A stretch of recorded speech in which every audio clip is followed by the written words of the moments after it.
देखिए अब बात करेंगे सेमी ग्रुप की। ग्रुप हमने बताया था कि एक एल्जेब्रिक स्ट्रक्चर होता है, बाइनरी ऑपरेशन होता है, वो तो मन में है ना, दिमाग में, चलो अच्छी बात है। तो सेमी ग्रुप क्या होता है वो पूरा पढ़ने के बाद ही यहाँ जो है समझ में आएगा। क्या कहा गया, ये कहा गया कि let G be a non empty set. मतलब ये जो डेफिनेशन है, ये जितने भी ग्रुप की डेफिनेशन हम लिखेंगे सब में एक ही होगी। Let G be a non empty set, मतलब जी एक नॉन एम्प्टी सेट है जो बाइनरी ऑपरेशन ओ कह दीजिए इसको, उस पर डिफाइंड है, उस पर, ठीक है। तो कह रहे हैं कि द स्ट्रक्चर ना लिखिए, एल्जेब्रिक स्ट्रक्चर लिखिए, यहाँ लिखे दे रहे हैं एल्जेब्राइक स्ट्रक्चर, यानी ठीक है ना लिखिए। The structure G binary, structure बारे में हमने बताया क्या होता है, ठीक है।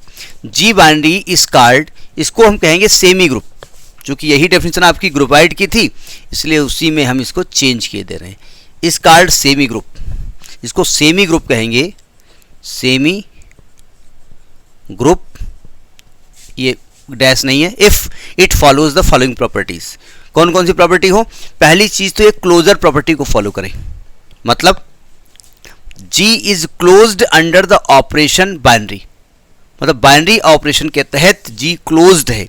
क्लोज्ड का मतलब क्या बताया था हमने कि A binary B belongs to G for all AB belongs to G।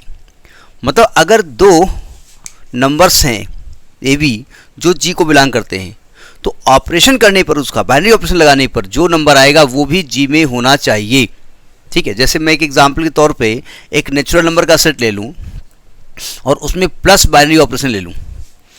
अब बताइए नेचुरल नंबर के कोई दो नंबर उठाइए, कोई दो नंबर अपने मन में ले लीजिएगा और उसके बीच बाइनरी ऑपरेशन प्लस लगा दीजिएगा। तो अगर दोनों नेचुरल नंबर को प्लस करोगे तो क्या रिजल्टिंग नंबर नेचुरल नंबर होगा? नहीं होगा। इसका मतलब वो क्लोजर प्रॉपर्टी को फॉलो कर रहा है।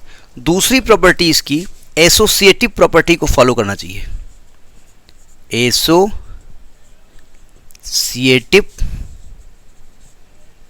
प्रॉपर्टी को फॉलो करना चाहिए। क्या होती है देखो, ऑपरेशन वही बाइनरी चल रहा है यहां पर, ठीक है। A binary B binary C is equal to A binary B binary C for all A B C belongs to G. बात समझ में आई?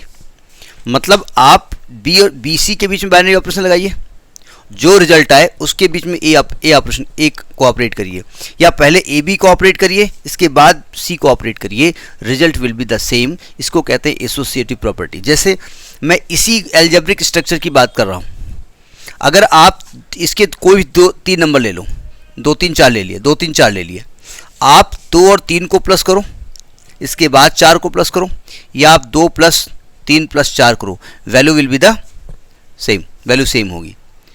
तो जो इस प्रॉपर्टी को फॉलो करे उसी को कहते हैं एसोसिएटिव प्रॉपर्टी। तो अगर कोई एल्जेब्रिक स्ट्रक्चर क्लोजर प्रॉपर्टी को फॉलो करता है और एसोसिएटिव प्रॉपर्टी को फॉलो करता है, दो प्रॉपर्टी को, तो उस ग्रुप का नाम क्या होगा? उसको हम सेमी ग्रुप कहेंगे, ठीक है। जैसे मैंने अभी एग्जाम्पल n+ ले लिया, ये बताइए दोनों प्रॉपर्टी को फॉलो कर रहा नहीं कर रहा? कर रहा है ना। अगर मैं n- ले लेता, नेचुरल नंबर का माइनस ऑपरेशन है, तो क्या ये क्लोजर प्रॉपर्टी को फॉलो करता है फॉर ऑल नेचुरल नंबर? अब आप कहीं करता है 5 और 3 ले लीजिएगा, तो 5 - 3 करेंगे तो नेचुरल नंबर आएगा, तो 3 - 5 बीत करके देखो ना, सबके लिए बात हो रही है ना। तो यानी ये इन प्रॉपर्टीज को हमेशा फॉलो नहीं करता, ठीक है। जैसे आप r+ ले लीजिएगा, रियल नंबर प्लस पे, रियल नंबर माइनस पे, रियल नंबर मल्टीप्लाई पे, रियल नंबर डिवाइड पे, ये सब प्रॉपर्टी को फॉलो करता है, ठीक है। तो ये आपका दो प्रॉपर्टी को जो फॉलो करे उसको हम सेमी ग्रुप कहते हैं, ठीक है। नोट करिए।